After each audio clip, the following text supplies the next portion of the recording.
Hello everyone, welcome back to Asmi Syed official. आज हम जो है एक और टॉपिक करने वाले हैं, that is function of tubules. तो बेसिकली ये कंटिन्यूस टॉपिक है। यहाँ पर हम बेसिकली देख रहे हैं कि यूरिन आखिर फॉर्म कैसे होता है। तो मैंने लास्ट लेक्चर भी आपको बताया था कि 3 मेजर स्टेप्स इसके अंदर होते हैं। कौन से होते हैं वो 3 स्टेप्स जो इसके अंदर देखे जाते हैं? एक होता है ग्लोमेरुलर फिल्ट्रेशन, दूसरा होता है ट्यूब्यूलर रीएब्जॉर्प्शन और एक होता है ट्यूब्यूलर सिक्रीशन। ये 3 स्टेप्स जो होते हैं ये हमने ओवरव्यू देखा था कि क्या होता है। ठीक है, हमें ये तो पता चल गया था कि रीएब्जॉर्प्शन और सिक्रीशन के अंदर डिफरेंस क्या है। एक बार मैं आप लोगों को रिवाइज करा देती हूँ कि रीएब्जॉर्प्शन क्या है और सिक्रीशन क्या है। देखो, इस चीज़ में ना बहुत बच्चे कंफ्यूज होते हैं और हद से ज़्यादा कंफ्यूजन रहता है। मतलब कितना भी कोशिश कर लो, कितना बार भी रीड कर लो एनसीईआरटी, आपके पल्ले कुछ नहीं पड़ता। तो यहाँ पर देखो, अभी रीएब्जॉर्प्शन क्या है, सिक्रीशन क्या है। पहली बात कि सिक्रीशन और रीअब्जॉर्प्शन ये हमारे पीसीटी और DCT, that is proximal convoluted tubule, और जो डिस्टल कॉन्वोल्यूटिव ट्यूब्यूल है, दोनों में ही होता है। ऐसा नहीं है कि रीअब्जॉर्प्शन सिर्फ पीसीटी में होता है, सिक्रीशन सिर्फ डीसीटी में होता है। इतना आप समझ लो कि ये 2 प्रोसेस है और ये दोनों ही प्रोसेस कॉमन है, ये होता है। ठीक है, रीअब्जॉर्प्शन क्या है? अब जब भी आप सुनते हो वर्ड रीअब्जॉर्प्शन तो हमारे दिमाग में एब्जॉर्प्शन ये वर्ड आता है। एब्जॉर्प्शन बेसिकली कहाँ हो रहा होता है? तो हमारे स्टमक में होता है, इंटेस्टाइन्स में होता है। तो हमें ये लगता है कि एब्जॉर्ब हो रही है चीज़ें, मतलब क्या हो रही है, गट में से बाहर की तरफ जा रही है, जो ब्लड वेसल्स है वहाँ पर जा रही है। तो यहाँ पर रीअब्जॉर्प्शन हो रहा है, तो मतलब अब यहाँ पर चीज़ें जो है वो कहाँ से कहाँ की तरफ जा रही है। तो ये जो है हमारा नेफ्रॉन है। ठीक है, नेफ्रॉन यहाँ पर प्रेजेंट है। नेफ्रॉन के लिए एक थोड़ा जो है ग्लोमेरुलस बना देते हैं। ठीक है, इस तरीके से यहाँ पर ट्यूब्यूलर जो ग्लोमेरुलस है वो है, फिर वहाँ पर जो है अपना कैप्सूल आ जाता है। ठीक है, और फिर यहाँ से जो है ये पहला पीसीटी आया, ये नीचे की तरफ गया। ठीक है, ये क्या हो गया, descending limb of loop of Henley. This is the ascending limb of loop of Henley. This is the ascending limb of loop of Henley. ठीक है, और फिर यहाँ से क्या होता है, ये क्या बनाता है, दिस इज द डीसीटी। और फिर ये नीचे जाके क्या हो रहा है, कलेक्टिंग डक्ट यहाँ पर आते हैं बहुत सारे, and they form together one collecting duct. Okay, collecting tubules बहुत सारे आके वन कलेक्टिंग डक्ट बनाते हैं। अब यहाँ पर कौन सा रीजन है, देखो तो ये जो पूरा रीजन है ये कॉर्टेक्स का रीजन है, क्योंकि हमें क्या पता है कि पीसीटी और डीसीटी कॉर्टेक्स में प्रेजेंट होते हैं। और जो limb of loop of Henle, जो बेसिकली लूप ऑफ हेनले होता है, वो कॉर्टिकल रीजन्स में ही मतलब कॉर्टिकल रीजन्स में कम अमाउंट में होता है, मेडुलरी रीजन्स में होता है। ठीक है, तो कुछ ऐसे होते हैं नेफ्रॉन्स जो पूरे मेडुलरी तक नीचे की तरफ जाते हैं। ठीक है, और कुछ ऐसे होते हैं जो कि सिर्फ ऊपर की तरफ होते हैं, मेडुला के डीप मेडुला में वो नहीं जाते हैं। ठीक है, तो ये वाला जो है समझ लेते हैं, ये मेडुला की तक जा रहा है। ठीक है, ये मेडुला तक जा रहा है। ठीक है, तो यहाँ पर है ना, ये पूरा रीजन है, दिस इज योर ठीक है आउटर मेडुला कह सकते हो आप। आउटर मेडुला मतलब मेडुला का जो पहला रीजन है, जो जस्ट कॉर्टेक्स के पास से पहले आता है। और ये जो है इसका डीपर मेडुला है। ठीक है, ये डीप मेडुला है, इसको हम क्या कहेंगे, डीप मेडुला। ठीक है, क्या कहेंगे हम इसे, डीप मेडुला। अब जो है वासा रेक्टा, अब बात आती है अबाउट द पेरीट्यूब्यूलर कैपिलरीज और वासा रेक्टा, बहुत इंपॉर्टेंट है, ध्यान से देखो। यहाँ पर क्या प्रेजेंट होती है, कैपिलरीज कुछ इस तरीके से इसको सराउंड कर रही होती है। ठीक है, कैपिलरीज होती है, राइट, और फिर ये जो है इस तरीके से जाती है। अब ये जो कैपिलरीज आपको दिखाई दे रही है, ये वाली जो है, ये पर्टिकुलरली दिस वन, ये नीचे की तरफ जा रही है, फाइन, ये नीचे की तरफ जा रही है, और फिर ये जो है इसको पूरा कवर करती है बेसिकली। ये जो पेरीट्यूब्यूलर कैपिलरीज होती है यहाँ पर, ठीक है, ये इसको पूरा कवर कर रही होती है, और यहाँ पर से भी वो जो है पूरा कवर कर रही होती है। इसी तरीके से कवर करके हुए चलती है वो, फाइन, इसी तरीके से कवर करते हुए चलती है। अब यहाँ पर जो ब्लड फ्लो होता है वो देखो कैसा होता है। ये हमारी है ascending limb of loop of Henley. यहाँ पर जो ट्यूब्यूल के अंदर जो पेरीट्यूब्यूलर कैपिलरीज है, यहाँ पर जो ब्लड फ्लो हो रहा है वो डाउनवर्ड डायरेक्शन में हो रहा है। कैसा हो रहा है, वो डाउनवर्ड डायरेक्शन में हो रहा है। और वही यहाँ पर जब आप देखोगे तो यहाँ पर जो ब्लड फ्लो हो रहा है अपसाइड डायरेक्शन में हो रहा है, बट यहाँ क्या प्रेजेंट है, डिसेंडिंग लिम्ब प्रेजेंट है। और एक जगह क्या प्रेजेंट है, हमारा जो है वासा रेक्टा का, वासा रेक्टा के भी 2 वो है। ठीक है, तो ये हमारा limb of loop of Henle है, this is basically the limb of loop of Henle, ये हमने बना दिया। ठीक है, ये लूप ऑफ हेनले, ऊपर की तरफ डीसीटी और पीसीटी, इस तरीके से पीसीटी और डीसीटी पड़े हैं। तो यहाँ पर जो बेसिकली जो पेरीट्यूब्यूलर कैपिलरीज होती है वो इस तरीके से इसको क्या करती है, पूरा सराउंड करती है। ठीक है, इस तरीके से पूरा सराउंड करती है वो उसको। ठीक है, अब ये डिसेंडिंग लिम्ब है और ये असेंडिंग लिम्ब है। यहाँ पर जो ब्लड फ्लो हो रहा है ये इस डायरेक्शन में हो रहा है, मतलब ये जो लिम्ब हुआ ये कैसा हुआ, ये डिसेंडिंग लिम्ब हुआ ऑफ डिसेंडिंग वासा रेक्टा। डिसेंडिंग वासा रेक्टा मतलब यहाँ पर जो ब्लड फ्लो हो रहा है डाउनवर्ड डायरेक्शन में हो रहा है। ये जो है ये असेंडिंग वासा रेक्टा है। ठीक है, ये असेंडिंग वासा रेक्टा है, but this is what, this is descending limb of loop of Henley. ठीक है, लूप ऑफ हेनले के अंदर का ये कौन सा पार्ट है, ये डिसेंडिंग लिम्ब है, और ये क्या है, ये असेंडिंग लिम्ब है। ठीक है, ये ascending limb of loop of Henley. ठीक है। तो ये क्या हो रहा है, यहाँ पर दो अपोजिट डायरेक्शन में देखा जा रहा है। ठीक है, ये सब मैं आपको इसलिए बता रही हूँ क्योंकि ये आपको पूरे आगे के लेक्चर्स में भी काम आने वाला है। ये बेसिक चीज़ है जो आपको इतना दिमाग में बना के रखना है। जैसे यहाँ पर एक लूप ऑफ एनलम ने लास्ट लेक्चर में बनाया था, तो इसके आसपास जो वासा रेक्टा प्रेजेंट होगा कुछ इस तरीके का प्रेजेंट होगा। तो यहाँ पर से ब्लड क्या हो रहा है, यहाँ पर ब्लड डाउनवर्ड डायरेक्शन में जा रहा है और यहाँ पर जो ब्लड है वो अपवर्ड डायरेक्शन में जा रहा है। ठीक है, ये आपको समझ में आ गया। अब हम क्या देख रहे हैं आज के फंक्शन ऑफ ट्यूब्यूल्स, हमें देखना क्या है कि पीसीटी क्या काम करता है, डीसीटी क्या काम करता है। तो यहाँ पर रीएब्जॉर्प्शन जब हो रहा होता है, रीएब्जॉर्प्शन हम पहले देख लेते हैं। रीएब्जॉर्प्शन का मतलब होता है कि ये limb of loop of Henley या फिर पीसीटी या फिर डीसीटी, जो भी हमारे पूरे नेफ्रॉन के अंदर का मटेरियल है, क्या प्रेजेंट है वहाँ पर, फिल्ट्रेट प्रेजेंट है। फाइन, वो फिल्ट्रेट जब भी पेरीट्यूबुलर कैपिलरीज या फिर इंटरस्टिशियम में जा रहा है, इंटरस्टिशियम में जा रहा है मतलब मेडुला के अंदर जा रहा है, जो इंटरस्टिशियल जो दो नेफ्रॉन के बीच में का स्पेस होता है उसको हम इंटरस्टिशियम कहेंगे, इंटरस्टिशियम कहेंगे।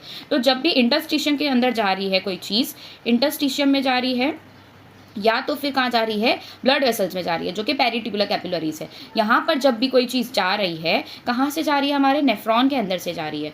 तो अब हम इसे क्या कहेंगे, this is called as what, reabsorption.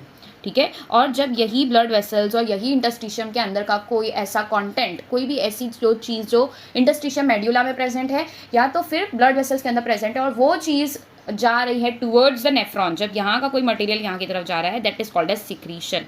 क्या कहेंगे हम उसे, सिक्रीशन। तो ये जो दो वर्ड बने हैं ये किस पर्सपेक्टिव में बने हैं उसके ऊपर आप गौर करो ही मत। आपको याद ये सोचना ही नहीं कि रीएब्जॉर्प्शन मतलब क्या होगा, सिक्रीशन मतलब कौन चीज़ क्या सिक्रीट कर रही है, नहीं।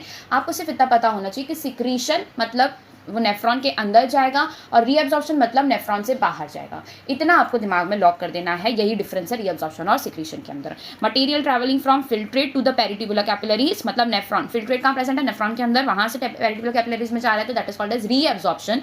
रीएब्जॉर्प्शन आप इस तरह भी समझ सकते हो कि पेरीट्यूबुलर कैपिलरीज में जा रहा है मतलब वो हमारे सिस्टम के अंदर जा रहा है वो ब्लड, तो वो हमारी बॉडी में वापस रीएब्जॉर्ब हो रहा है। सिक्रीशन क्या है, पेरीट्यूबुलर कैपिलरीज से ट्यूब्यूल्स मतलब पीसीटी डीसीटी के अंदर जाने को हम सिक्रीशन कहेंगे। यहाँ पर क्या होता है, सिक्रीशन हम ज़्यादातर किस चीज़ करेंगे जो हमें हमारी बॉडी में रिक्वायर्ड नहीं है या फिर हमें ऑस्मोलैरिटी मेंटेन करनी है, कंसंट्रेशन ग्रेडियंट मेंटेन करना है, इसलिए हम उसे सिक्रेट करेंगे। और रीएब्जॉर्प्शन हम उस चीज़ का करेंगे जो हमारे लिए यूजफुल है या तो फिर ऑस्मोलैरिटी बैलेंस करने के लिए करेंगे। ठीक है, क्लियर है। अब देखो यहाँ पे क्या बोला है, पीसीटी जो होता है ये किससे लाइंड होता है, तो पहले तो simple cuboidal brush border epithelium यहाँ पर प्रेजेंट होती है। अब ये क्यों प्रेजेंट होती है, क्यूबॉइडल है, सिंपल है, क्यूबॉइडल है और ब्रश बॉर्डर है। ब्रश बॉर्डर इसलिए क्योंकि यहाँ पर मैक्सिमम रीएब्जॉर्प्शन होता है। क्या होता है यहाँ पर, मैक्सिमम रीएब्जॉर्प्शन देखा जाता है, मैक्सिमम रीएब्जॉर्प्शन देखा जाता है। ठीक है, तो यहाँ पर क्या देखा जाता है, मैक्सिमम रीएब्जॉर्प्शन। अब रीएब्जॉर्प्शन मैंने जैसे बताया कि रीएब्जॉर्प्शन हम वेस्ट मटेरियल्स का तो करेंगे नहीं, हम कौन सी चीज़ और करेंगे, रीएब्जॉर्प्शन जो हमारी बॉडी में रिक्वायर्ड है। तो हमारी बॉडी में क्या क्या चीज़ें रिक्वायर्ड है, हमारी बॉडी में न्यूट्रिएंट्स रिक्वायर्ड होते हैं, हमारी बॉडी में वाटर रिक्वायर्ड होता है, some amount of salts required होता है, आयरन रिक्वायर्ड होता है। क्या हमारी बॉडी में रिक्वायर्ड नहीं होता, हमारी बॉडी में यूरिया रिक्वायर्ड नहीं होता, हमारी बॉडी में यूरिक एसिड रिक्वायर्ड नहीं होता, हमारी बॉडी में क्रिएटिनिन रिक्वायर्ड नहीं होता। और अगर हम कोई हार्मोन्स या फिर ऐसे कोई ड्रग्स ले रहे हैं जो हमारी बॉडी में रिक्वायर्ड नहीं है, तो वो ड्रग्स का भी केमिकल हमारी बॉडी के अंदर जरूरी नहीं होता। ड्रग्स जो होते हैं वो अपना काम करके हमारी बॉडी से रिमूव हो जाते हैं, एक्सक्रीट हो जाते हैं, वो हमेशा हमारी बॉडी में सेटल नहीं होते हैं। तो ये सब चीज़ें क्या करनी है, हमको सिक्रीट करनी है, मतलब ये हमें कहाँ रखनी है, नेफ्रॉन के अंदर रखने का ट्राई करना है। अमोनिया हमें बॉडी में रिक्वायर्ड इतना क्वांटिटी में नहीं है। अब ये जो न्यूट्रिएंट्स और वाटर है ये सब तो हमें बिल्कुल रिक्वायर्ड है, जो वाइटामिन है हमें बिल्कुल रिक्वायर्ड है। न्यूट्रिएंट्स के अंदर क्या आ जाता है, आपका ग्लूकोज है, अमाइनो एसिड्स है, ये सब तो आया था ना फिल्ट्रेट के अंदर। ठीक है, ग्लोमेरुलर फिल्ट्रेशन से जो मोनोमर्स बेसिकली होते हैं वो तो आए थे, बट क्या नहीं आया था, तो दैट वाज द शुगर, जो बड़े कार्बोहाइड्रेट्स होते हैं वो नहीं आए थे और प्रोटीन्स नहीं आए थे। ठीक है, जो बड़े प्रोटीन्स होते हैं वो नहीं आए थे, तो ये हमें सब रिक्वायर्ड होते हैं। तो इनका क्या हो रहा है, बेसिकली रीअब्जॉर्प्शन हो रहा है। क्लियर है यहाँ तक। तो अब जो है मैक्सिमम रीअब्जॉर्प्शन पीसीटी में होता है, इतना आपको दिमाग में बिठा लेना है। PCT is equal to maximum reabsorption. सबसे पहले हमारी बॉडी जो ट्राई करती है वो ये ट्राई करती है कि जितना भी यूजफुल मटेरियल है सबसे पहले यूरिन में से वो निकालना है, सबसे पहले फिल्ट्रेट में से यूजफुल मटेरियल निकालना है, उसके बाद में हम उसके अंदर जो भी एडजस्टमेंट्स है वो सब करेंगे। तो सबसे पहले हम क्या करते हैं, जो भी रिक्वायर्ड चीज़ है उसका रीअब्जॉर्प्शन करते हैं। अब ये ब्रश बॉर्डर क्यों था, ये मैंने पूछा था। ब्रश बॉर्डर इसलिए ताकि सरफेस एरिया बढ़े। ठीक है, ब्रश बॉर्डर क्यों, ताकि सरफेस एरिया बढ़े। ठीक है, सरफेस एरिया बढ़ेगा, ये तो हमने डाइजेशन में भी देखा ही था कि सरफेस एरिया बढ़ेगा तो फिर रीअब्जॉर्प्शन अच्छे से होगा। और जो ब्रश बॉर्डर है ये इसलिए भी होता है क्योंकि यहाँ पर क्या हो, जो भी अंदर मटेरियल प्रेजेंट है, फिल्ट्रेट प्रेजेंट है, उसको आगे की तरफ मूव किया जा सके, इसलिए ब्रश बॉर्डर होता है। और मेन इसका रीज़न यही है कि सरफेस एरिया बढ़े ताकि रीअब्जॉर्प्शन बढ़ सके। ठीक है, विच increases surface area for reabsorption. फिर दूसरी क्या चीज़ है, nearly all of the essential nutrients. Essential nutrients के अंदर क्या आ जाते हैं, हमारे ग्लूकोज आ जाएगा, ग्लूकोज आ जाएगा और क्या आ जाएंगे, अमाइनो एसिड्स आ जाएंगे। अमाइनो एसिड्स ये सारे हमारे क्या है, वाइटामिन आ जाएंगे। ये सब चीज़ क्या है, हमारे बेसिकली न्यूट्रिएंट्स के अंदर आते हैं, माइक्रो न्यूट्रिएंट्स के अंदर आते हैं। 70 to 80% ऑफ इलेक्ट्रोलाइट्स के अंदर हमारा सोडियम है, पोटेशियम है, क्लोराइड आयंस है, हाइड्रोजन कार्बोनेट है, और then we have hydrogen potassium, ठीक है, सोडियम मैग्नीशियम हो जाता है Mg2+, ठीक है। ये सब चीज़ें जो है क्या है, हमारे इंपॉर्टेंट इलेक्ट्रोलाइट्स है जो हमारी बॉडी में बिल्कुल रिक्वायर्ड होते हैं। कैल्शियम आ जाता है, ठीक है। ये सारे जो है हमारी बॉडी के अंदर रिक्वायर्ड है। तो 70 to 80% इलेक्ट्रोलाइट्स हमारी बॉडी के अंदर होते हैं। और जो वाटर होता है, सबसे ज़्यादा वाटर प्रेजेंट होता है, तो वाटर का भी रीअब्जॉर्प्शन जो है कहाँ पर हो रहा है, इन दिस सेगमेंट, मतलब पीसीटी के अंदर देखा जाता है। क्लियर है। PCT also helps to maintain the pH and ionic balance of the body fluids by selective secretion. मतलब अब यहाँ पर क्या आ जाता है, सिलेक्टिव सिक्रीशन, मतलब एज पर रिक्वायरमेंट। अगर कोई चीज़ रिक्वायर्ड होगी, ठीक है, अगर जो फिल्ट्रेट है उसके अंदर रिक्वायर्ड होगी चीज़ें, या फिर हमारी बॉडी के अंदर रिक्वायर्ड नहीं रहेगी, तो वो चीज़ें क्या की जाएगी, नेफ्रॉन के अंदर फेंक दी जाएगी। मतलब सिक्रीशन होगा वहाँ पर, मतलब नेफ्रॉन के अंदर चीज़ों का ट्रैवल होगा, पैसेज होगा। सिलेक्टिव सिक्रीशन मतलब क्या हो गया, हमारे यहाँ ये जो पीसीटी है इसके अंदर सिलेक्टिव सिक्रीशन देखा जाता है। मतलब कि जो भी मटेरियल बाहर की तरफ प्रेजेंट था उसे पीसीटी के अंदर भेजा जाता है। ये कौन से मटेरियल्स हो सकते हैं, तो हाइड्रोजन आयंस हो सकता है और अमोनिया हो सकता है, और bye absorption of HCO3। HCO3 minus मतलब अपना हाइड्रोजन कार्बोनेट जो मैंने बताया, वो यहाँ पर क्या हो जाएगा, रीअब्जॉर्ब होगा, ठीक है। तो अगर यहाँ पर हम क्या करें, एक पेज में, ठीक है, इस तरीके से बना देते हैं एक अच्छा सा डायग्राम, ठीक है। ये कैप्सूल है आपका, ग्लोमेरुलर कैप्सूल, जिसने पूरा इसको क्या किया है, कवर किया है,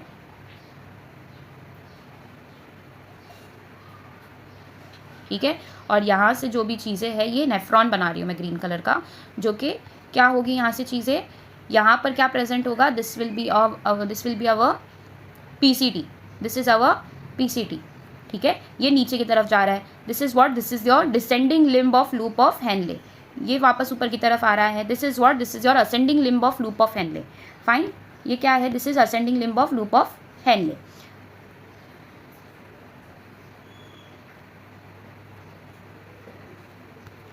ये थिक सेगमेंट होता है यहाँ पर प्रेजेंट, और फिर वापस क्या आ जाता है, यहाँ पर डिस्टल कॉन्वोल्यूटेड ट्यूब्यूल आ जाएगा, ठीक है। और यहाँ पर ऐसी ही चीज़ें जो है, इट विल गेट इनसाइड, और ये कलेक्टिंग डक्ट बनेगा। ये कलेक्टिंग ट्यूब्यूल्स है, सारे कलेक्टिंग ट्यूब्यूल्स है, और इससे क्या मिला हमें, एक कलेक्टिंग पूरा डक्ट मिलता है, कलेक्टिंग डक्ट मिलता है, ठीक है। अब ये क्या है, this is DCT, this is what DCT, और ये क्या है हमारा पीसीटी, ठीक है। ये क्या है, पीसीटी। अब इसके पास में क्या प्रेजेंट होता है, यहाँ पर ग्लोमेरुलस प्रेजेंट होता है। ग्लोमेरुलस जो होता है यहाँ पर इस तरीके से एक बेसिकली टफ्ट ऑफ कैपिलरीज है। तो यहाँ से जो भी फिल्ट्रेट बना था, अब वो यहाँ की तरफ जा रहा है डायरेक्शन में, अब पीसीटी में आया है। तो पीसीटी में रीअब्जॉर्प्शन भी हो रहा है, सिक्रीशन भी हो रहा है। पीसीटी में रीअब्जॉर्प्शन मतलब चीज़ें कहाँ से कहाँ की तरफ जाएगी, नेफ्रॉन से रीअब्जॉर्ब होकर, मतलब बेसिकली रीअब्जॉर्प्शन मतलब जो नेफ्रॉन है, नेफ्रॉन से बाहर की तरफ इंटरस्टिशियम में जाएगी, या तो फिर पेरिट्यूबुलर कैपिलरीज के अंदर जाएगी। तो यहाँ पर जो पेरिट्यूबुलर कैपिलरीज होती है उसके अंदर सारी चीज़ों को भेजना है, ठीक है। तो यहाँ पर जो पेरिट्यूबुलर कैपिलरीज बेसिकली प्रेजेंट होती है, इस तरीके से इसको सराउंड करके जो भी पेरिट्यूबुलर कैपिलरीज प्रेजेंट होती है, उसके अंदर क्या होगा, इसका जो है मूवमेंट होगा, ठीक है, मूवमेंट होगा। तो यहाँ से बाहर क्या क्या चीज़ें जाती है वो देखो, यहाँ से बाहर जाता है सोडियम, पोटेशियम, ठीक है, क्लोराइड आयंस, ये सब चीज़ें बाहर जाती है। और क्या जाते हैं, तो न्यूट्रिएंट्स, न्यूट्रिएंट्स के अंदर क्या आ जाते हैं, ग्लूकोज आ जाता है, अमाइनो एसिड्स आ जाते हैं, वाइटामिन आ जाते हैं, ये निकल जाएगा। और रीअब्जॉर्प्शन होता है वाटर का, और किसका रीअब्जॉर्प्शन होता है, हाइड्रोजन कार्बोनेट का। अब यहाँ पर सिक्रीशन हो रहा है, सिक्रीशन हो रहा है मतलब अपना जो इंटरस्टिशियम या फिर पेरिट्यूबुलर कैपिलरीज प्रेजेंट है, वहाँ से हम चीज़ों को पीसीटी के अंदर भेज रहे हैं, मतलब नेफ्रॉन के अंदर भेज रहे हैं। तो जो बेसिकली सिक्रीशन है उसको मैं ब्लैक कलर से बनाती हूँ। सिक्रीशन हो रहा है मतलब चीज़ें किधर की तरफ जा रही है, चीज़ें जा रही है इनसाइड द पीसीटी, पीसीटी के अंदर चीज़ें जा रही है। तो क्या क्या चीज़ें ऐसी होती है जो यहाँ पर जा रही होती है, तो यूरिया है, यूरिक एसिड है, ठीक है, ये सब चीज़ें जो है पीसीटी के अंदर जाती है। और क्या जा सकता है, जो भी हमें जो सिलेक्टिव सिक्रीशन यहाँ पर बताया था of the hydrogen ions and the ammonia, तो यहाँ पर क्या क्या और आ जाएगा, हाइड्रोजन आयंस आ जाएंगे, और क्या आ जाएगा, एक अमोनिया भी आ जाएगा।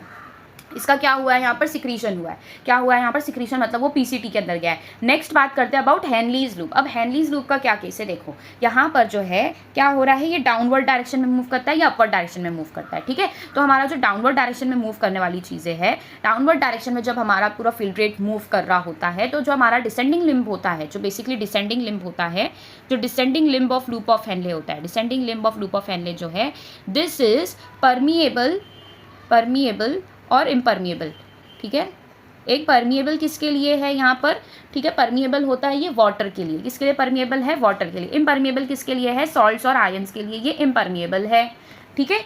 और जो असेंडिंग लिम्ब होता है, जो असेंडिंग लिम्ब होता है, ascending limb of loop of Henley होता है, ये परमिएबल किसके लिए होता है, सॉल्ट्स और आयंस के लिए होता है, और इम्परमिएबल किसके लिए होता है, वाटर के लिए होता है, ठीक है। अब इस कंडीशन में क्या देखा जाता है कि अगर आपका जो भी ये ट्रैक्ट है, ठीक है, ये जो भी ट्रैक्ट यहाँ पर प्रेजेंट है, अगर ये परमिएबल H2O के लिए है, मतलब H2O का पैसेज होगा H2O का, तो H2O जो है, जो वाटर है, वो बाहर की तरफ मूव कर सकता है, मतलब इंटरस्टिशियम में, मेड्यूला के रीजन में मूव कर सकता है। लेकिन सॉल्ट्स और आयंस इम्परमिएबल है, मतलब वो उसको मूव होने नहीं देंगे, उसको वो कलेक्टिंग जो हमारा जो डिसेंडिंग लिम्ब है उसी के अंदर बना के रखेंगे, ठीक है। तो यहाँ पर क्या हो जाएगा, कंसंट्रेशन बढ़ता हुआ मिलेगा। क्यों बढ़ता हुआ मिलेगा, क्योंकि वाटर के लिए परमिएबल है, मतलब वाटर यहाँ से कहाँ की तरफ जाएगा, रीअब्जॉर्ब होगा, क्या होगा, रीअब्जॉर्ब होगा। लेकिन यहाँ पे ठहर क्या जाएगा, तो यहाँ पर बच जाएंगे हमारे सोडियम क्लोराइड, ठीक है, और क्या बच जाएगा, पोटेशियम, मैग्नीशियम, ठीक है, जो भी जितने भी सॉल्ट्स है, आयंस है, ये सब यहाँ पर एक्यूमुलेट हो जाएंगे। क्यों, क्योंकि इसके लिए ये परमिएबल ही नहीं है, इम्परमिएबल है। तो डाउनवर्ड डायरेक्शन में जब मूव कर रहे हैं, जब हम डिसेंडिंग लिम्ब में जा रहे हैं, तो हमारा जो कंसंट्रेशन ऑफ फिल्ट्रेट होता है, कंसंट्रेशन ऑफ फिल्ट्रेट, ये क्या करेगा, बढ़ेगा। क्या करेगा, बढ़ेगा। जब हम असेंडिंग लिम्ब में होते हैं, किस में होते हैं, हम असेंडिंग लिम्ब में होते हैं, तो this is permeable for salts but impermeable for what, water. तो असेंडिंग लिम्ब में क्या हो रहा है, यहाँ से बाहर की तरफ सोडियम जा रहा है, सॉल्ट्स वगैरह जा रहे हैं, यहाँ पर बहुत सारा सॉल्ट का क्या होता है, रीअब्जॉर्प्शन होता है। और क्या होगा यहाँ पर जो है क्लोराइड आयंस, पोटेशियम आयंस, ये सब क्या होंगे, आराम से रीअब्जॉर्ब हो जाएंगे। बट यहाँ पर बचेगा क्या अंदर, तो H2O मॉलिक्यूल्स, वाटर जो है यहाँ पर रह जाएगा। तो इस वजह से क्या होगा, यहाँ पर बेसिकली क्या देखा जाएगा कि कंसंट्रेशन ऑफ फिल्ट्रेट, जो फिल्ट्रेट फॉर्म हुआ था उसका कंसंट्रेशन गिरेगा, गिरते हुए मिलेगा हमें, ठीक है, कंसंट्रेशन यहाँ पर गिरेगा, ठीक है। तो यहाँ पर क्या हो रहा है, कंसंट्रेशन गिर रहा है और यहाँ पर कंसंट्रेशन बढ़ रहा है। देखो, अगर आपको नहीं याद रहता है किसके लिए परमिएबल है, किसके लिए इम्परमिएबल है, तो बार बार कंफ्यूज होने की जरूरत नहीं है। सिर्फ इतना याद रखो, डिसेंडिंग लिम्ब में कंसंट्रेशन बढ़ेगा और असेंडिंग लिम्ब में कंसंट्रेशन घटेगा, मतलब डाइल्यूट वो ज्यादा होगा, ठीक है। तो अगर आप ये बनाते हो, इतना खाली अगर आप याद रखते हो, तो आगे का आप कैलकुलेशन खुद से कर सकते हो कि कंसंट्रेशन हमें इंक्रीज करना है, ठीक है। डिसेंडिंग लिम्ब में कंसंट्रेशन बढ़ेगा, तो कैसे बढ़ेगा, जब वो वाटर को बाहर निकाल देगा और सॉल्ट्स को गेन करके रखेगा, रीगेन करके रखेगा, वहां पर रिटेन करके रखेगा।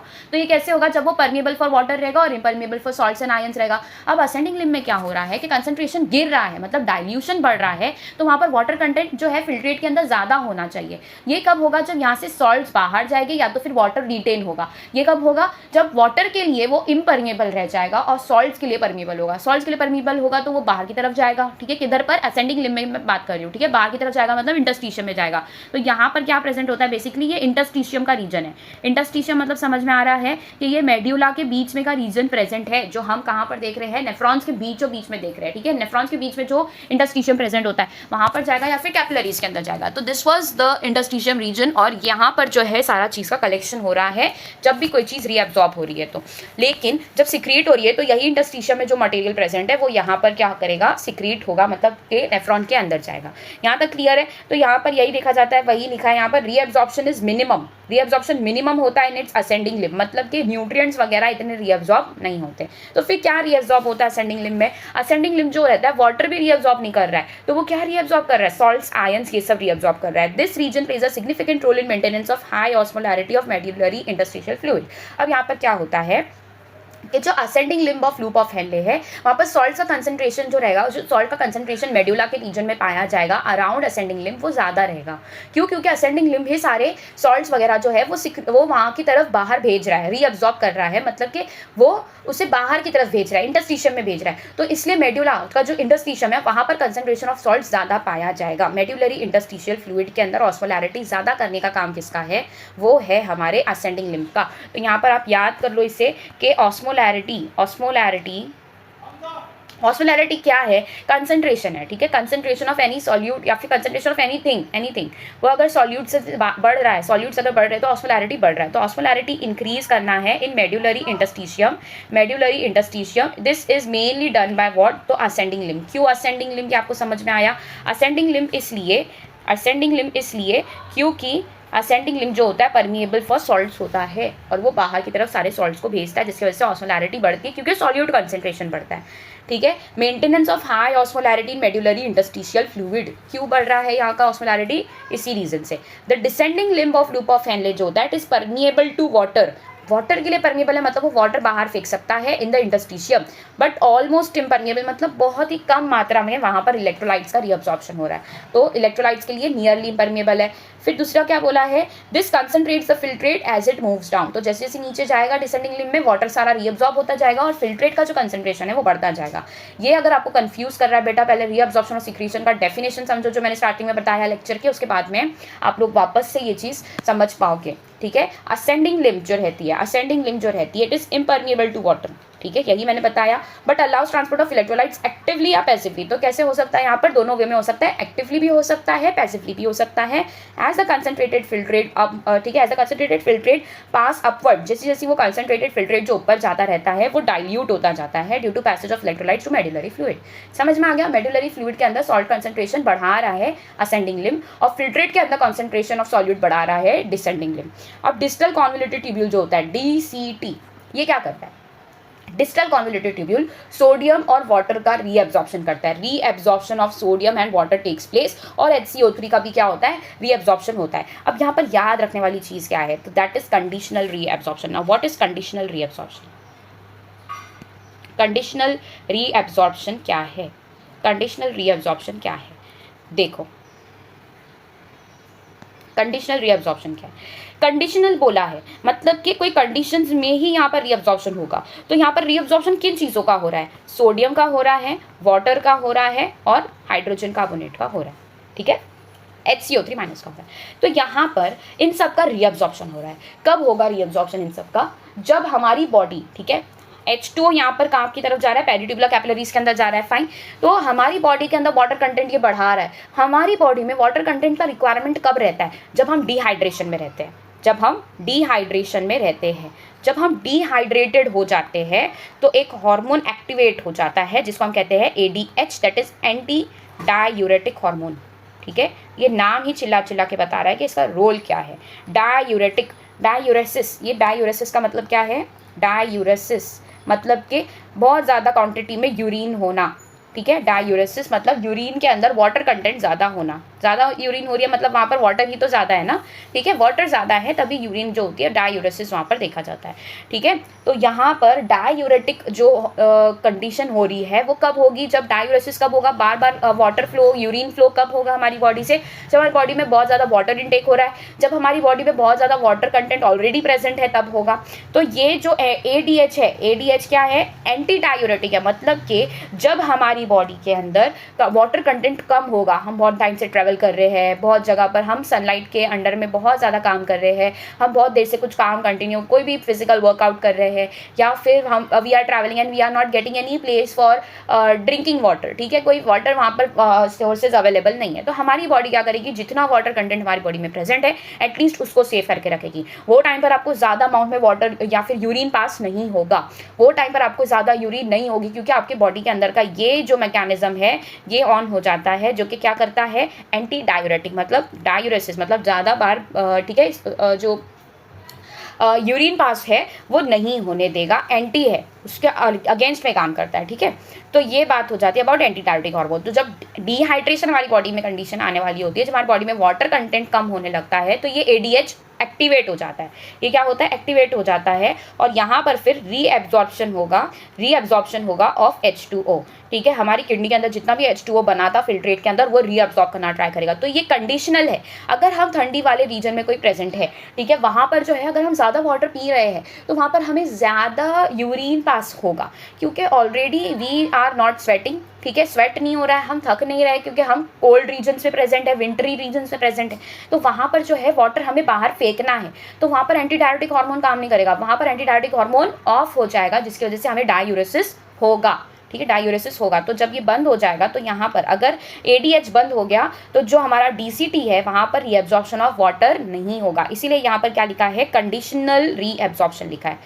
मतलब कि अगर हमारी बॉडी को रिक्वायर्ड है तो रीएब्जॉर्प्शन होगा, अगर हमारी बॉडी को वाटर रिक्वायर्ड नहीं है तो रीएब्जॉर्प्शन नहीं होगा, ठीक है। Takes place in this segment. DCT is also capable of reabsorption of HCO3, ये भी हमने देख लिया, ये दोनों चीज़ देख ली। और अब सिलेक्टिव सिक्रीशन आ जाता है हाइड्रोजन और पोटेशियम आयंस का। तो यहाँ पर हम एक और बार बना देते हैं कि सिलेक्टिव सिक्रीशन बोला है मतलब यहाँ की तरफ, इनसाइड की तरफ क्या जा रहा है, हमारे हाइड्रोजन आयंस जाएंगे और सोडियम आयंस जाएंगे, ये सब चीज़ें जो है यहाँ पर सिक्रीट होगी। और यहाँ पर जो है H2O जो है वो क्या होगा, यहाँ से सोडियम आयंस और H2O जो है और जो हमारा हाइड्रोजन कार्बोनेट के जो आयंस है ये सब यहाँ पर रीअब्जॉर्ब होंगे, ठीक है। अब हाइड्रोजन आयंस जो भी हो जाते हैं ये सारे क्या होंगे, यहाँ पर हाइड्रोजन और पोटेशियम आयंस जो रहेंगे बेसिकली ये क्या होंगे, यहाँ पर सिक्रीट होंगे, मतलब कि इसका क्वांटिटी जो है H+ और K+ यहाँ पर बढ़ेगा, यहाँ पर क्या होगा, बढ़ेगा।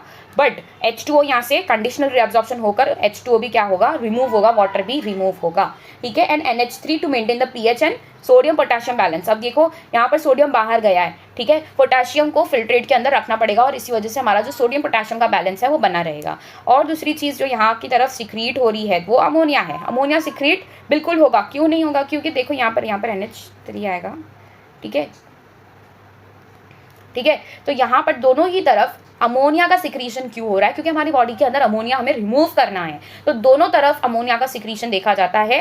पीसीटी हो या डीसीटी हो, वहाँ पर सिक्रीशन ऑफ अमोनिया डेफिनेटली होगा। अब तक के हमने रीएब्जॉर्प्शन ऑफ अमोनिया नहीं देखा, अब तक के हमने क्या नहीं देखा, reabsorption of ammonia, of what, of ammonia हमने नहीं देखा। तो आपको इतना याद रखना है कि अमोनिया का तो क्या हो रहा है, सिक्रीशन ही हो रहा है, अमोनिया हमारी बॉडी से निकलना ही चाहिए, ठीक है। तो सिलेक्टिव सिक्रीशन किस किस का हो रहा है, हाइड्रोजन, पोटेशियम और यहाँ पर NH3 का हो रहा है। जो हमारा पीसीटी था वहाँ पर किस किस का सिक्रीशन हो रहा था, तो हमारा जो हाइड्रोजन आयंस थे और अमोनिया था और यूरिया एक्सेट्रा था, ये सब क्या हो रहा था, यहाँ पर सिक्रीट हो रहा था। अब बैलेंस भी बनाए रखना है तो ये सब एक चीज़ हो जाती है। यहाँ पर एक बात देख लेते हैं, दिस इज योर पीसीटी, ये हमारा ग्लोमेरुलर, ठीक है, कैप्सूल के साथ पूरा एक पार्ट है जहाँ पर फिल्ट्रेशन हो गया, अल्ट्रा फिल्ट्रेशन। अब यहाँ से क्या होता है, हमारा एक्चुअली रीअब्जॉर्प्शन और सिक्रीशन चालू होता है। तो पहले रीअब्जॉर्प्शन होता है, उसके बाद में सिक्रीशन होता है। तो रीअब्जॉर्ब करके हमने क्या क्या ले लिया हमारी बॉडी में वापस, सोडियम, पोटेशियम और जो सॉल्ट्स है, जो न्यूट्रिएंट्स है, जो हाइड्रोजन कार्बोनेट आयंस है, वाटर है, ये सब हमारी बॉडी में वापस चला गया। हमारी बॉडी में रिक्वायर्ड क्या नहीं था, जो भी एक्स्ट्रा हाइड्रोजन आयंस है, ठीक है, और जो अमोनिया है बेसिकली हमारी बॉडी में रिक्वायर्ड नहीं था, तो हमने उसे वापस कहाँ भेज दिया, इस फिल्ट्रेट के अंदर भेज दिया।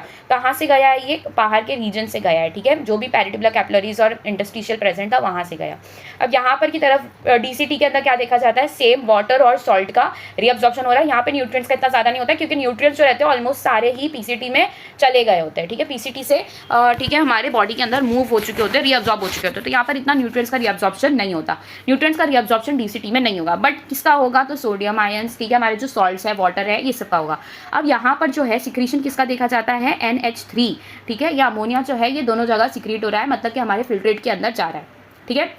डिसेंडिंग लिम्ब में कंसंट्रेशन बढ़ता है मतलब वाटर यहाँ से निकलना चाहिए, therefore descending limb will permeable for water but impermeable for what, salts and ions. Ascending limb में कंसंट्रेशन गिरता है मतलब डाइल्यूशन बढ़ता है। डाइल्यूशन कब बढ़ेगा, जब वहाँ पर वाटर के लिए वो क्या, वाटर उसके अंदर प्रेजेंट होगा और सॉल्ट वहाँ से रिमूव होंगे, तो सॉल्ट के लिए परमिएबल है और वाटर के लिए इम्परमिएबल है, ठीक है। अब इतना समझ में आ गया डिस्टल कॉन्टिनेंटल ट्यूब्यूल का। कलेक्टिंग डक्ट क्या करता है, अब देखो यहाँ पर जो है ना आपका यहाँ पे थिन सेगमेंट होता है, जो असेंडिंग लिम्ब होते हैं इसके दो सेगमेंट होते हैं, एक थिक सेगमेंट होता है जो कि हाफ वे से स्टार्ट होता है, ठीक है, जो असेंडिंग लिम्ब का हाफ वे है वहां से थिक सेगमेंट स्टार्ट होता है। तो थिन सेगमेंट के अंदर एक चीज देखी जाती है कि यहाँ पे सिक्रीशन होता है ऑफ यूरिया, ठीक है, जो यूरिया है ना यहाँ से ये क्या कर रहा था, सॉल्ट निकाल रहा था, बट एक चीज जो इसके अंदर जाती है दैट इज यूरिया। यूरिया जो है हमारे बॉडी का वेस्ट मटेरियल है जो कि यहाँ से सिक्रीट होके असेंडिंग लिम्ब के अंदर जा रहा है, ठीक है। अब यहाँ पर क्या होता है कि यूरिया जो है सम अमाउंट में कलेक्टिंग डक्ट से बाहर निकलता है, मतलब इंटरस्टिशियम में जाता है। ये क्यों होता है, कलेक्टिंग डक्ट में देखो आप इस तरीके का डायरेक्शन बनाया है, मतलब ये बीच में इंटरस्टिशियम में यूरिया जा रहा है। क्यों जा रहा है, ताकि यूरिया बिल्कुल भी यहाँ पर से एब्सेंट ना हो जाए, बिल्कुल एब्सेंट ना हो जाए, क्योंकि अगर एब्सेंट हो जाएगा तो फिर क्या होगा, जितना भी ऑस्मोलैरिटी है, जो कंसंट्रेशन है, बैलेंस जो बना हुआ था वो पूरा बिगड़ जाएगा, ठीक है, वो पूरा बिगड़ जाएगा। अब कलेक्टिंग डक्ट जो रहता है यहाँ पर ज़्यादा क्वांटिटी में वाटर का रीअब्जॉर्प्शन होता है। अगर आपको कॉन्सेंट्रेटेड यूरिन, ठीक है, हमारी बॉडी में जो है यूरिन को कॉन्सेंट्रेटेड करना है, मतलब हमारी बॉडी में वाटर सेव करना है, तो कलेक्टिंग डक्ट एक्टिवेट हो जाएगा। कलेक्टिंग डक्ट क्या करेगा, वाटर का रीअब्जॉर्प्शन करेगा। This long duct extends from cortex of the kidney to to inner parts of the medulla. ये जो लॉन्ग डक्ट है ये बेसिकली डीसीटी से लेकर पूरी नीचे की तरफ बनती रहती है, ठीक है। तो डीसीटी के बाद में जो लेट डीसीटी आगे की तरफ जो देखा जाता है वहां से लेके सारे कलेक्टिंग ट्यूब्यूल्स चालू होते हैं और फाइनली जाके कलेक्टिंग डक्ट बनाते हैं। तो कलेक्टिंग ट्यूब्यूल्स अगर हम मान लेते हैं कॉर्टेक्स के रीजन में प्रेजेंट है, तो मेनली जो आपका जो आउटर मेड्यूला है और जो इनर मेड्यूला जो डीप मेड्यूला है वहां पर हमारा क्या प्रेजेंट होता है, पूरा कलेक्टिंग डक्ट प्रेजेंट होता है। तो ये कहां से कहां की तरफ एक्सटेंड कर रहा है, कॉर्टेक्स की तरफ, ऑलमोस्ट कॉर्टेक्स की तरफ से लेकर इनर पार्ट तक के पूरा ये एक्सटेंड करता है। This is your collecting duct. Collecting duct कहां से कहां तक एक्सटेंड करता है, तो ये हमारे आउटर पार्ट ऑफ मतलब बेसिकली कॉर्टेक्स से लेकर मेड्यूला के डीप रीजन तक के ये एक्सटेंड करता है। Large amount of water could be reabsorb from this region, ठीक है। तो यहाँ पे large amount of water reabsorption होता है, क्यों होता है, ताकि कंसंट्रेटेड यूरिन फॉर्मेशन हो सके, ठीक है। ये सेगमेंट जो होता है allows passage of small amount of urea in the medullary interstitium. क्यों कर रहा है ये, यूरिया को बाहर क्यों फेंक रहा है, यूरिया तो हमें रिक्वायर्ड है ना, तो थोड़े अमाउंट पे यूरिया क्यों बाहर डाल रहा है, ताकि ऑस्मोलैरिटी मेंटेन रहे, ऑस्मोलैरिटी क्या हो, मेंटेन हो। समझ में आ गया। ये सब हम काउंटर करंट मैकेनिज्म में और अच्छे से देखेंगे। अभी आप इतना याद रखो कि हम जो है पूरे मेडुला के अंदर यूरिया का कंसंट्रेशन गिरा नहीं सकते, हमें थोड़ा अमाउंट ऑफ यूरिया जो है वहाँ पर मेंटेन करने के लिए रिक्वायर्ड है। It also plays a role in maintenance of pH and ionic balance of water, ठीक है। तो ionic balance of pH maintain करने के लिए भी यहाँ पर थोड़ा अमाउंट ऑफ यूरिया का जो रीअब्सॉर्प्शन है वो जरूरी है। सिलेक्टिव सिक्रीशन किसका करेगा, ये H+ और K+ का करेगा, मतलब कि सिलेक्टिव सिक्रीशन करेगा, मतलब कि यहाँ पर थोड़े अमाउंट में क्या जाएंगे, H+ आयंस जाएंगे और K+ आयंस यहाँ पर जाएंगे। तो हमारी बॉडी से जो हाइड्रोजन और पोटेशियम आयंस है इसका सिक्रीशन ज़्यादातर देखा जाता है, और अमोनिया का सिक्रीशन सबसे ज़्यादा देखा जाता है। वो कहाँ पर होता है, पीसीटी और डीसीटी दोनों में होता है। रीअब्सॉर्प्शन हम सारे यूजफुल मटेरियल्स का करेंगे, ठीक है। तो यहाँ पर रीअब्सॉर्प्शन किसका देखा जाता है, सबसे पहले पीसीटी में large amount of nutrients, almost all the nutrients get reabsorbed in PCT, और जितना भी वाटर कंटेंट है ये सब जो है रीअब्सॉर्प्शन पीसीटी के अंदर होता है, सॉल्ट्स वगैरह का होता है, ठीक है। लेकिन डीसीटी अभी कुछ अमाउंट जो है ऑलरेडी फिल्ट्रेट में फिर भी प्रेजेंट होता है, तो वो उस सब का क्या होता है, यहाँ पर जो भी बाकी का रीअब्सॉर्प्शन है ये हमारे limb of loop of Henley के अंदर होगा और डीसीटी के अंदर होगा। डीसीटी जो है ये कंडीशनल रीअब्सॉर्प्शन करता है। डीसीटी क्या करता है, ये कंडीशनल रीअब्सॉर्प्शन करता है, मतलब हमारी बॉडी के अंदर अगर वाटर कंटेंट बहुत ज़्यादा प्रेजेंट है तो एंटी डायरेटिक हार्मोन ऑफ हो जाएगा, वाटर कंटेंट ज़्यादा है तो डायूरेसिस तो करवाना है, तो यहाँ पर वाटर का रीअब्सॉर्प्शन नहीं होगा। जब ADH चालू हो जाता है, अगर हमें डिहाइड्रेशन हो रहा है, हमारी बॉडी में वाटर कंटेंट कम हो रहा है, तो ADH क्या हो जाएगा, ऑन हो जाएगा ये, ठीक है। यहाँ पर ऑफ था, यहाँ पर ऑन हो गया। ऑन होने की वजह से क्या होगा, वाटर हमारी बॉडी सेव करेगी, तो यहाँ पर हो जाएगा at that time conditional reabsorption of water, ठीक है, जिसकी वजह से वाटर के बॉडी के अंदर वाटर कंटेंट वापस जाएगा। अब नेक्स्ट लेक्चर में हम बात करेंगे about mechanism of concentration of the filtrate. अब ये फिल्ट्रेट का जो कंसंट्रेशन हुआ है ये कैसे हुआ है, और काउंटर करंट मैकेनिज्म भी हम नेक्स्ट लेक्चर में देखेंगे। और 2 लेक्चर आई थिंक 2 से 3 लेक्चर में फिर आगे का भी पार्ट कंप्लीट हो जाएगा। So I will see you in the next lecture. Till then keep studying, take care. और टेलीग्राम का लिंक मैंने डिस्क्रिप्शन में दिया है, वहाँ पे सारे notes and everything, all the updates are available, so you can go and join the channel right now. और 1 शॉट लेक्चर्स जो हमारे चैनल में प्रेजेंट है वो भी आप जाकर देख सकते हो। Every content is free and it is all for you all. So thank you so much for watching the video. We'll see you in the next lecture. Till then, keep studying, take care, goodbye.